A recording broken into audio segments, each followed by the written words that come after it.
chỉ xí nữa bên một đã trong bọt sau này hãy không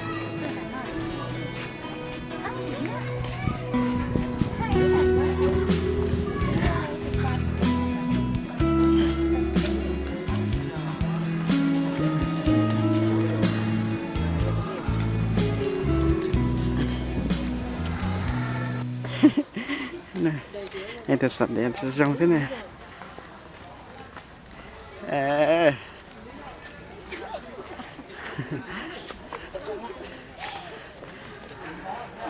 nè nên lạt đấy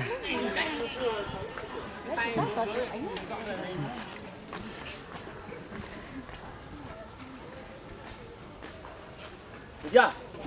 Một cái đứng nữa đi. Nhiếp ảnh một con cua.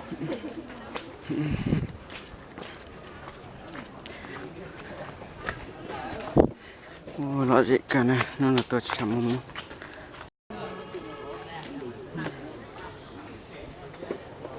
Ăn cơm. Chị lấy được vợ.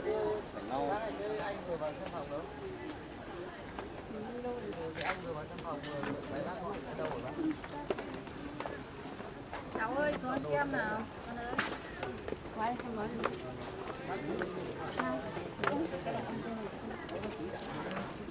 nhưng chị nói mà dù không ấy lại bị nhận con câu trả Không mà trong khai được. cho nó là kẻ thế rồi bây giờ là chị đã nè Có gì lúc tôi chụp vui. ôi lúc còn này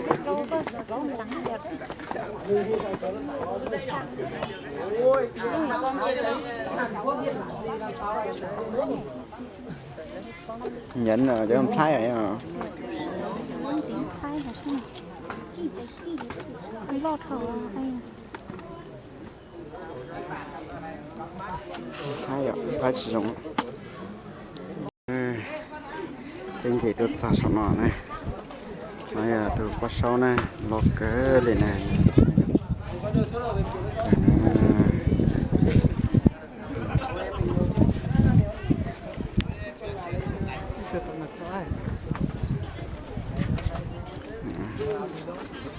gì này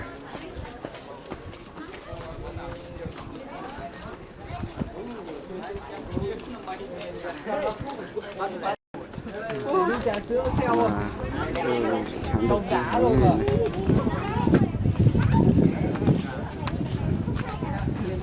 cũng thật là tôi chưa cả gì nữa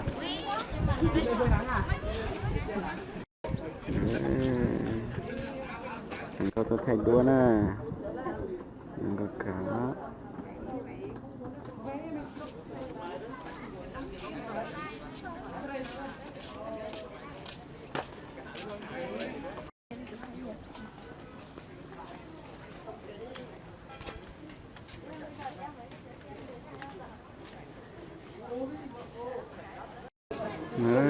tôi đã sẵn làm gì nè giờ không nữa thì tôi thấy là trong cả Ôi, ai hỏi với tôi cũng được. Nghe nó mới tràng là giờ chủ thế là chủ có công số đâu kìa, chủ có. Chủ đó à? Chủ đó à?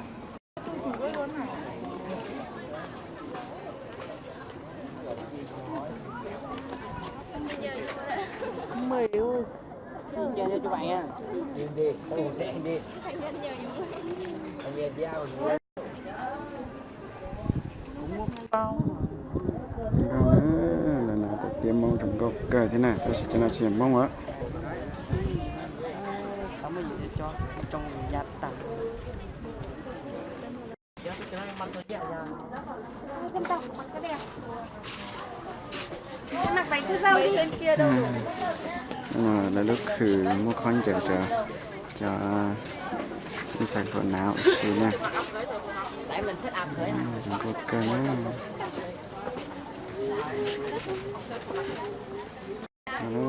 cho nó cho và xây dạ này mua cái ao tên mỹ tên thời gian này cho nó ô cho nó chỉ lấy từ nhiệt thì lấy từ cái mua bánh chua cho các dùng cao này bánh chua lia chua đa cho các dùng cao lia cho nó cho nhọn phần con đã là lấy bánh tao lia này được bánh tao cho dùng cao này thì lấy ngâm một chế này sau này nó tủ thì sao ấy?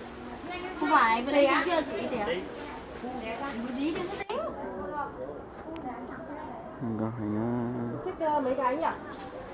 4 nhỉ? ông này bọt thâu nà tàu lát sạch đàn nữa sù cờ này lấy này chạy đi một thân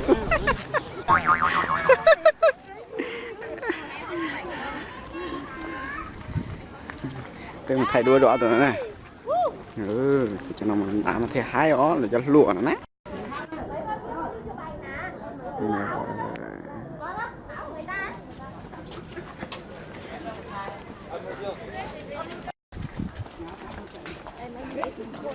vậy lúc nào